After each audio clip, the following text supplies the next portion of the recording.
Welcome to the Coven Chat. Thank you for joining me here at the Maiden Circle Coven Chat podcast, where we talk all things witchy, spiritual, and human. Hello, merry meet, and welcome.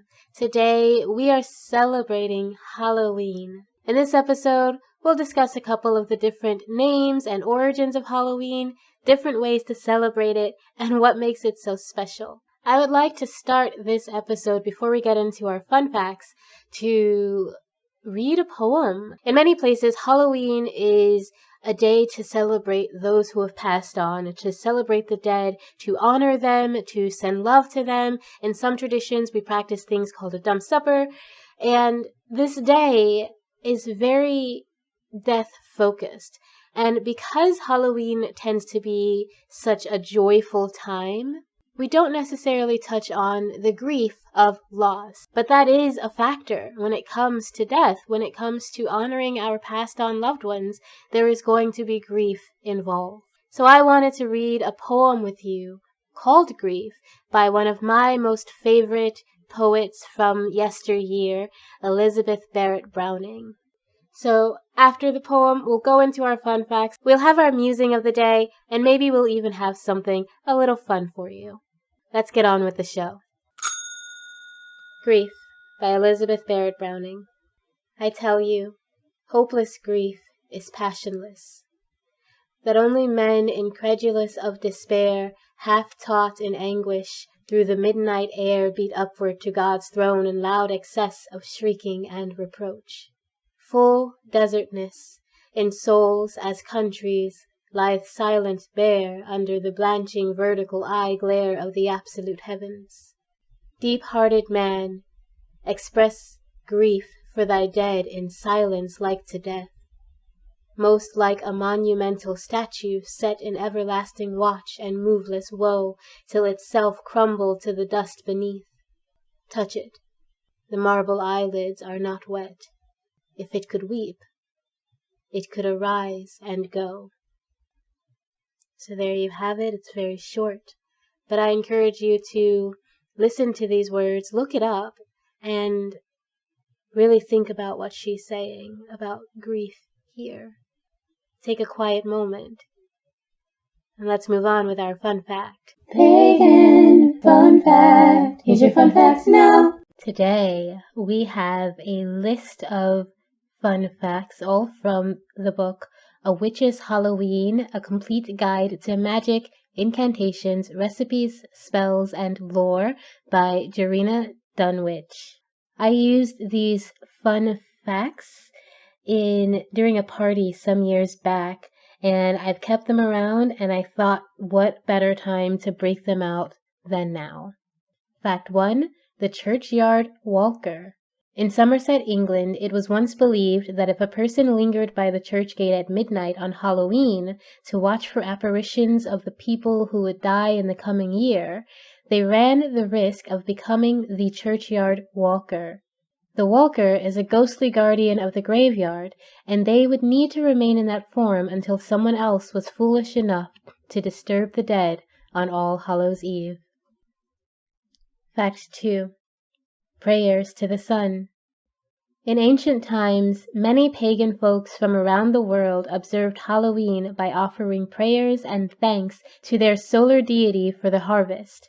Many modern witches and pagans carry on this centuries-old custom by including a Thanksgiving prayer to the god of the sun in their Sabbath rite. Fact 3. The sea. Legend has it that the souls of all men who have drowned at sea will rise up from its depths each Halloween, as well as on Easter and Christmas, to ride the white horses that form on top of the waves. Fact 4. Good and bad luck. It is believed that a person who lights a new orange candle at midnight on Halloween and lets it burn until the sun rises, they will receive good luck. However, anyone who bakes bread or travels after sunset on Halloween runs the risk of bringing bad luck. Fact 5. Born on Halloween. If a child is born on the last day of October, they may be gifted with remarkable psychic powers and be able to see, converse with, and interact with the spirits of the dead. It is also said that those with this birthday can never be harmed by evil ghosts. Fact 6. The Dead Walk.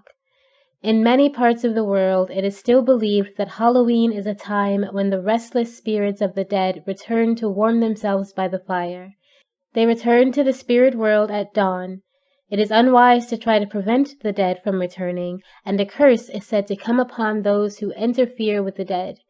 It may be dangerous to interact with ghosts on Halloween. Fact 7. Black and orange. These are the traditional colors of Halloween. Black candles are used for protection, to honor the crone goddess, to represent the dead, for reflection, yang energy, and the wisdom of the goddess and her darker aspects. Orange candles are used to strengthen health, luck, courage, and the powers of concentration. Orange candles are also used to solve legal problems or bring psychic visions or messages. So there are your fun facts. Did you have any favorites? Did you learn anything new? Let me know. I think my favorite was born on Halloween. I just love the idea of a child born on Halloween being more in touch with the spirit realm. Happy Halloween! Blessed Samhain, and a joyful All Saints' Eve to all of you out there. I do hope you are having a beautiful, magnificent, magical Halloween today. Most people around the world already know what Halloween is, and many even have some idea where it comes from. Although the Halloween that we celebrate nowadays is very different from what it originally was, it still holds a lot of those old, ancient traditions. For those who don't know, Halloween is originally a Celtic or Scottish celebration of the dead.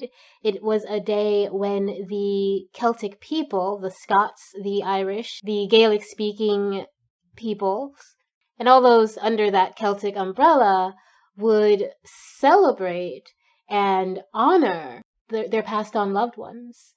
These ancient Celtic people called it Samhain or Samhain, depending on who you're speaking to, but no one ever called it Samhain. Samhain is actually the Gaelic name for the end of summer or for November, the time when the Celts officially recognized the beginning of winter. It was also a time of celebrating the new year, and even now I celebrate Samhain as New Year for me. This is the witch's New Year. As I mentioned in the intro, Samhain or Halloween has quite a few names depending on where you're from. Some of those names are derived by what we do on Halloween, so some may call it Trick-or-Treat Night, or Jack-o'-lantern Night, Bob Apple Night, or even Candle Night, because of all the candles. Other names are derived from its function as a day to honor the dead. So we have names like the Festival of the Dead, Day of the Dead, the Feast of Spirits. And if the dead you are honoring were hallowed souls or saints, you might call it All Saints' Day, All Saints' Eve, All Hallows Eve, or the Eve of All Saints. Whatever you call it, it is one of the best days of the year for many of us, myself included. Halloween is personally my favorite holiday for quite a few reasons, not just because of the spiritual aspect, but because of the costumes and the candy. I honestly think you have to be a very unhappy person to not like costumes and candy. Especially when you think about all the varieties out there for all shapes and sizes. There are different types of candy for different bodies and health requirements. At the end of the day, Halloween can and should be a blast for everyone. I will say that psychologically, mentally, I have a bit of a separation between Samhain and Halloween, even though I tend to celebrate them on the exact same day. Halloween is what I call a Hallmark holiday. It's a day where Hallmark makes cards that you can send to other people. It's a lighthearted day that is all about having a good time, dressing up. If you drank, you might do that on Halloween. If you don't, you can still dress up, have a fun time, hang out with your friends, or even just hang out at home.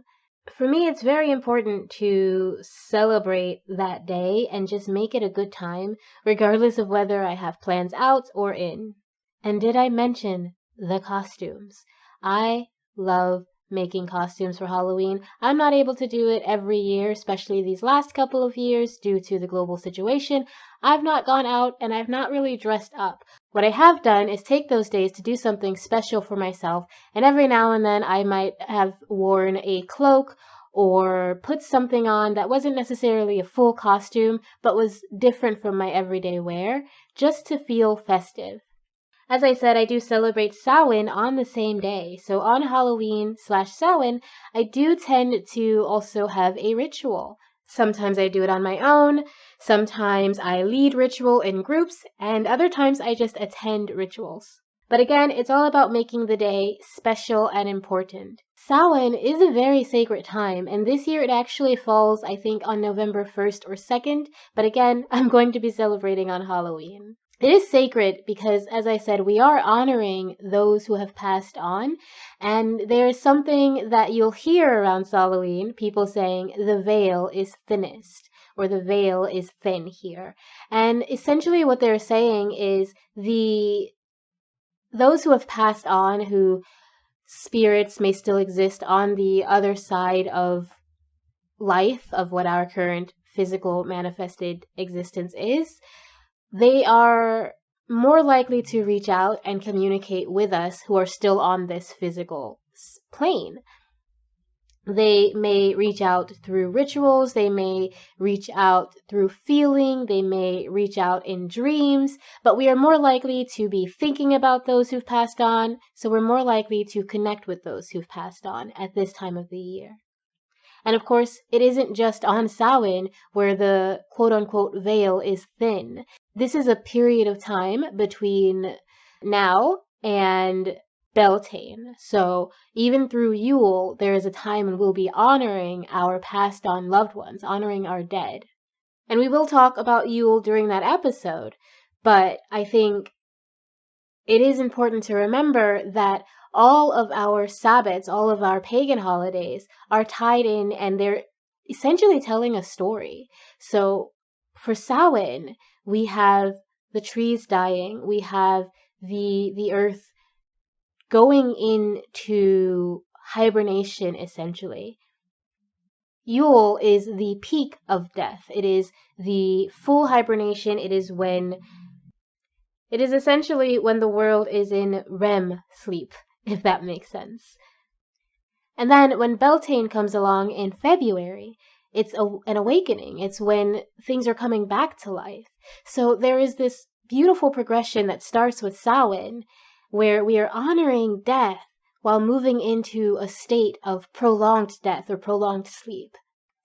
My favorite part of it as a pagan, as a spiritual person, is we tend to celebrate the death. We celebrate those who have passed on. We find joy and love in the fact that they existed and that the good things that they brought into our lives. While there is grief involved with loss, there is also all the love and joy that was experienced that led you to the point where you were capable of feeling that grief in the first place. Because if you didn't care and you didn't have a good time and you didn't love those people or love those experiences, then you wouldn't have anything to grieve.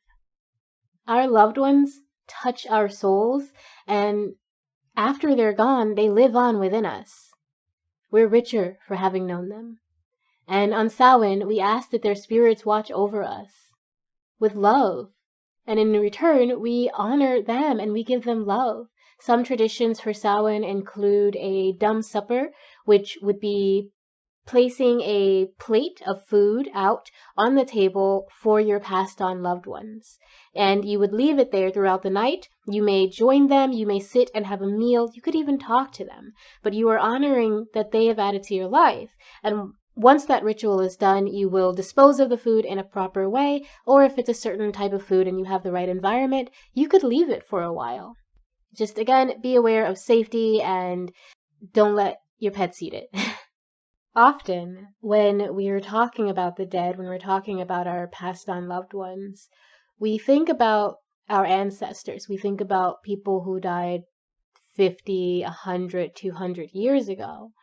But we should also be honoring those we lost recently. We should be honoring, those who are currently losing their lives in war, who are suffering from sickness or hunger, or unhoused people who are dealing with cold weather and have passed because of that.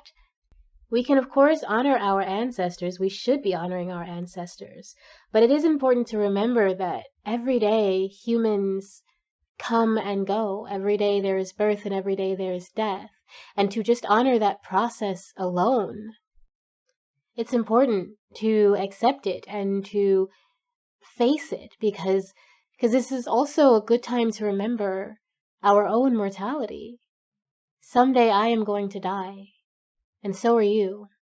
And we can live afraid of that, or we can live and celebrate life every moment, every opportunity that we get, and honor that we are eventually going to no longer have this life. And of course, if you believe in reincarnation, you may say, well, I'll have another one. If you believe in the afterlife, you may say, well, my spirit will live on. And those things may be true, but you also still have this life. You also still exist here and now, and that's valuable, that's meaningful. There is a reason you're here right now. There's a reason you're listening to this. There's a reason you're breathing. There's a reason you ate whatever you ate today. If you were blessed enough to eat, there is a reason you were blessed enough to eat. This life isn't meaningless, and Samhain, death at any time, is a wonderful reminder of that. You may have another life ahead of you, but what that life is could be directly predicated by how you choose to live this one. You may go to a heaven or a hell if those places exist, if those concepts are true. But in many religions you have those concepts. Again, how you live today determines where you go. So every minute, every choice, every thought we entertain and hold on to, every experience, it all matters. And because we're thinking so deeply about death on Samhain, on Halloween, we should also be thinking very deeply about life, because they are one and the same. They are part of the same process, I should say. Birth, life, and death. And not everyone gets to experience the life part, unfortunately. So now is a wonderful time to ask yourself how you're living your life. Are you honoring those who've passed on? Are you honoring yourself? Are you honoring your spirit? Are you honoring your heart while you honor the dead?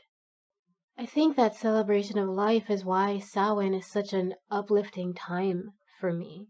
Because as dark as it is, as many ghouls and monsters and creeps are coming out on this night, most people are having fun, laughing, gallivanting, enjoying and living life.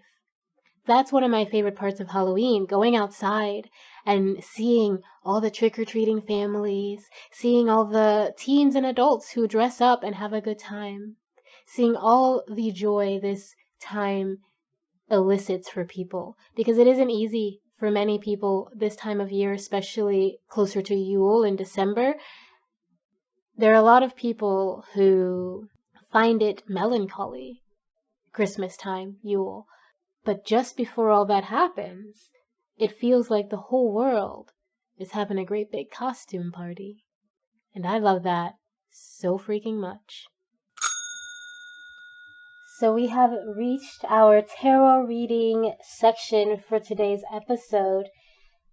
Because October is the Witch's New Year, and me personally, I always take this time to reassess, to try to look back on the last 12 months and try to look ahead to what's to come, I wanted to do a slightly different reading for you this time. I have gone ahead and shuffled our cards already and laid them out face down, and we have one card for each coming month in the next year using the Sacred Rebel Oracle. So let's go ahead and get started since I've already shuffled. If you do need a moment, go ahead and pause or take a minute to breathe so that you can connect to your higher self and connect through these cards and connect with these messages. These are, of course, general messages, so take what resonates and leave what doesn't. So what energy do we have for November? We have receiving, number 27. So this is a card that is not only about allowing yourself to receive what the universe is bringing to you, what God is offering to you, what the divine is offering to you, but because it is 27, we have a number of connections and partnership, and we also have a number of good luck. We also, with 2 and 7 coming to 9, have the number of approaching an ending. So some of us have been experiencing a lot of difficulties over the last year and a lot of things that we maybe haven't felt so great about. And whatever that is, it is coming to an end. And this is a message to allow yourself to be open to that ending and allow yourself to accept whatever healing, whatever light, whatever nourishing things are offered to you. Our next card is December. We have number 1, after the storm. That's what I'm talking about. So we have number 9, and then we have that transitioning into number 1. If you look at the digits that we typically use, we only actually have 0 through 9. And 0 isn't technically a number so much as an indication of nothingness. So we really only have 1 through 9. So if you count 1, 2, 3, 4, 5, 6, 7, 8, 9, and you start over with 1 and 0, right? So now we have this after the storm, this number 1, this new beginning. So again, whatever we've been going through over the last 12 months, that's ending. After the storm is the light. After the storm is the peace. After the storm, people always talk about the calm before the storm, but there's also calm after the storm. And there's rebuilding and there's healing. So we are definitely ending a cycle here. Like this year is going to end, this 2022 calendar year is going to end with big changes for all of us who are resonating with this message. And there's going to be new knowledge and wisdom coming through. So this card has an owl on it holding a puzzle box. So there's going to be new understanding. There's going to be problems solved. And again, we're moving from that 9 energy into a new beginning. It's a whole new cycle for us. So let's see what we have for January. Heaven Sent. We have a number 33, which is an angel number. It's one of my favorite numbers personally. Number 3 is one of my favorites. 33 is one of my favorites, and 133. Those are numbers that have followed me for many years and that I find very, very sacred. So we have a sacred energy in January. We have blessings in January. Whatever we're allowing ourselves to receive now in November, we're going to be getting it in January. We're going to be appreciating it. We're going to be feeling fulfilled with it. Some of us may be having a new home. There may be moving because 33 also comes to a 6. 6 represents home. It also represents the past. So it may be simply a return to self, a return to divinity, to our own internal divinity, and a return to a connection with the larger divinity of the universe, of existence, of other beings. So we're going to be realizing just what the divine has sent for us that we opened ourselves up to in November. In February, we have 42, the word wants to be written. So some of us will be writing, but other of us may be journaling. It may be creation, but whatever it is, this is a transformation. There are butterflies all over this card, and they're coming out of this person's third eye. So there's going to be a lot of creation, and that's going to transform us internally and transform our external existence. There are the trails of tears, the shadows of tears. So whatever this year has been, whatever we've been going through, we are healing by February. We are releasing those tears. We are releasing the heartbreak. We are opening ourselves up to new beginnings and to new knowledge and allowing ourselves to be something very different from what we were, or to interact with our world in a very different way from what we did. We still have a number 6, 42. We have stability and communication and connection, and then we also have that home, that past. So a lot of us are going to be healing things from our past. We're going to be reconciling with our inner selves and with our inner child. And that is going to allow us to blossom and become so much more than what we could have thought we were going to be. For March, we have another angel number, number 11, diving for light. Here we have a bunch of seahorses too. So there is, again, a new beginning. We are birthing something, whatever it is that we started creating. For those of us who had like a creative endeavor, whether it was writing, crafting, music, whatever it was in February, in March, we are going to be at the point of being ready to essentially give birth. We're going to be, some of us may even be finding ourselves pregnant, because when I think of when I think of seahorses, I often think about the fact that the males carry the babies and all that stuff, and I think of fertility. So some of us may actually be finding ourselves pregnant, or our partner is pregnant. Some of us may be simply giving birth to new ideas, creating new things. And with diving for light, we are simply focusing on the healing, focusing on the light in the universe, because a lot of things can feel very dark. Especially if you're on social media, or you're watching the news, or you live in a place that's kind of dealing with a lot of stuff, it can seem very, very dark. But ultimately, humanity is a beautiful being, and nature itself, as we are part of it, is magical. It's wonderful. There is light everywhere you go if you can find it. With diving for light, the deeper you go into an ocean, the darker it actually is. But then there are actually pockets way, way, way under the water where there's luminescence. There are luminescent creatures. There are creatures with lights on them that can seem scary at first. But once you find that light, it's a lot easier to navigate where you're going in life. So in April, we have another number 3. Again, it's so sacred. We have inspiration. So whatever we've given birth to, whatever we allowed ourselves to be open to, whatever knowledge we brought in and gave thanks to and created and are ready to give birth to, we are now inspired to make it even more. This card is covered in flowers and bees.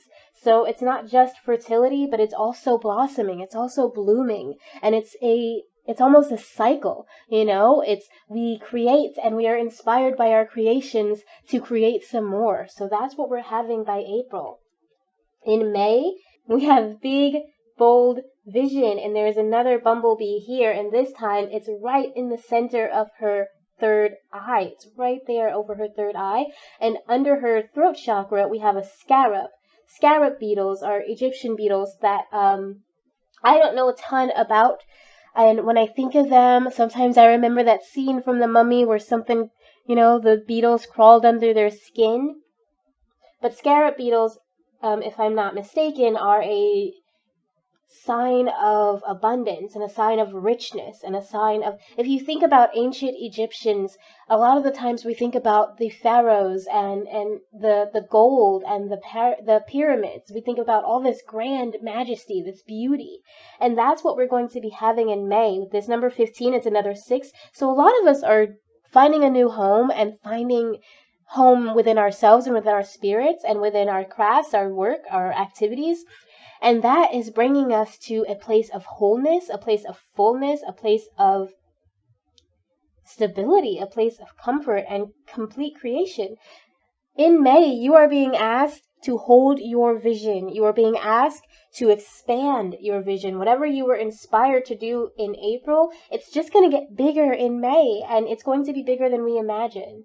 For June, we have 16. What you want wants you. So we have, again, that's 6, but we also have a 7 for good luck.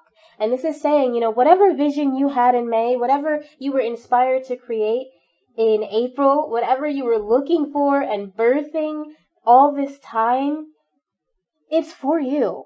If you have been drawn for, you've been putting in the work, you've been putting in the effort, putting in the love and the time, it's coming for you. By June, you're going to find that whatever it is you've been looking for has been looking for you too. Whether that's love, whether that's peace and comfort, whether that's a connection with the divine, it's been there for you. It's been waiting for you to find it and trying to find you in return.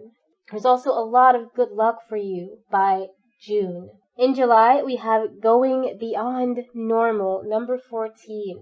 So this is going to be us stepping out of our comfort zones. We have this light bulb above her third eye. Again, we have a lot of third eye imagery here, okay? So we had it in Heaven Sent. We had it in The Word Wants to Be Written. We have it in Diving for Light. I didn't mention, but the seahorses are sitting literally on her third eye, and then she's got two beside her.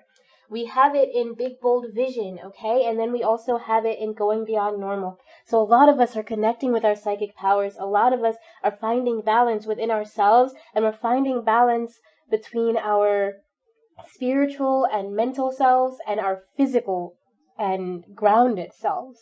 So by July, life's going to be quite different for us from the way it is now. We're going to be having a lot of different ideas. Of course, again, we have to put in the work, but doing that is going to bring about changes, and we are going to have new knowledge, and we are going to have expansion.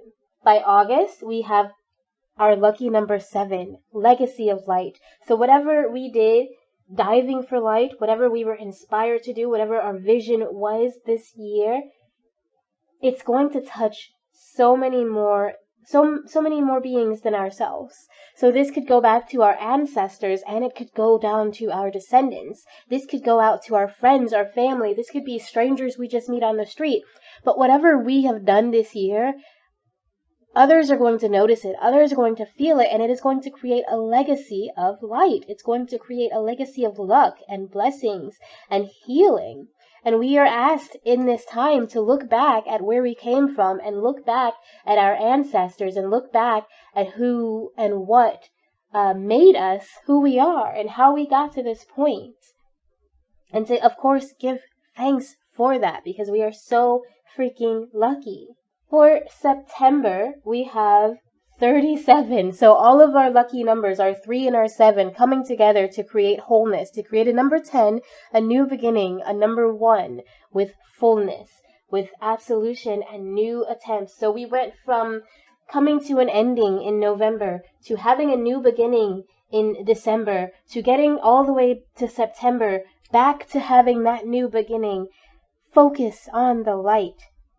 So we have a legacy of light. We have diving for light. So this is all about healing. This is all about divinity. This is all about knowledge and wisdom and opening ourselves up to that.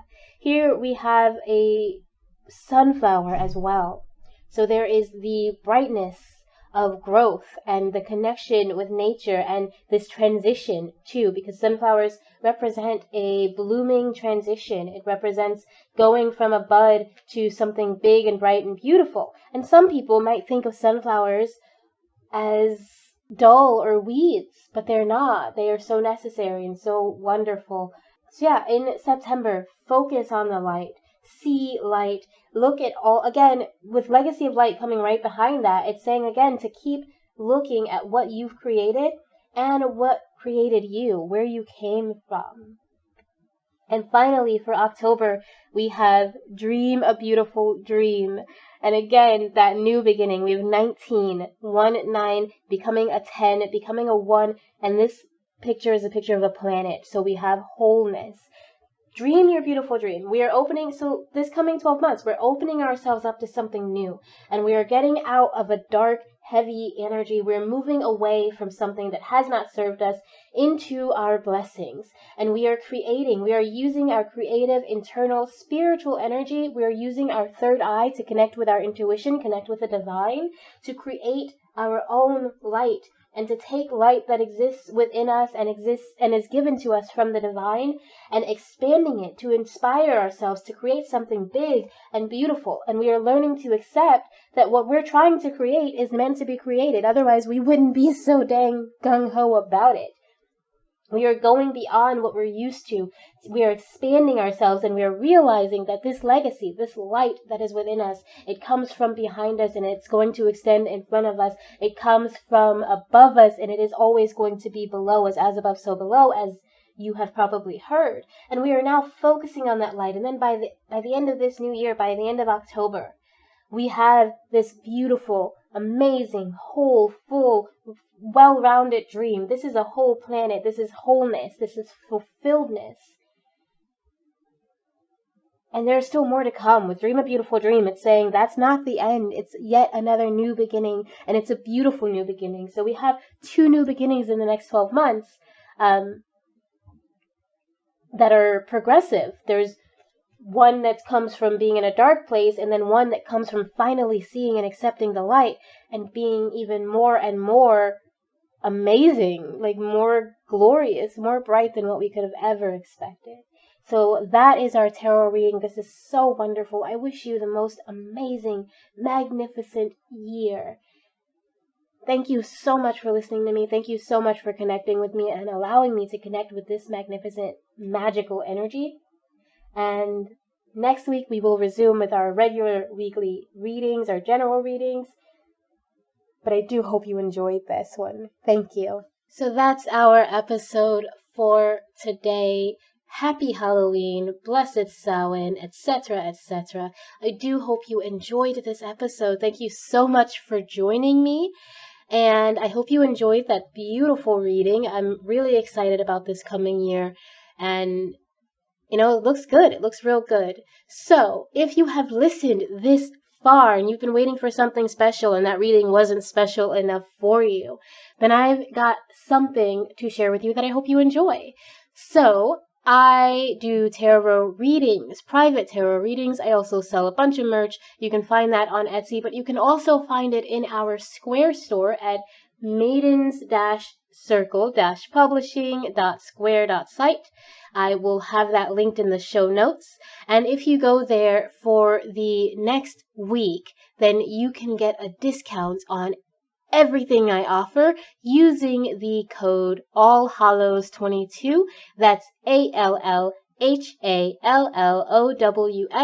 22. No extra symbols, all one word. Go there and you will get a discount on anything you want. So that is a gift from me to you. And we may have another sale for Yule, who knows? But that is our first sale of this new witches new year, and I do hope that you'll take advantage of it for the next 7 days. So again, thank you so much for being here. I hope you have an amazing Halloween, a magnificent November, a fantastic rest of the year. Even though you're going to hear from me next week, I send you all the love in my heart. So many blessings. I hope that you are loving yourself and know that you are always loved, no matter where you go, as long as I'm around, and hopefully as long as you are. You're giving yourself that kind of care too.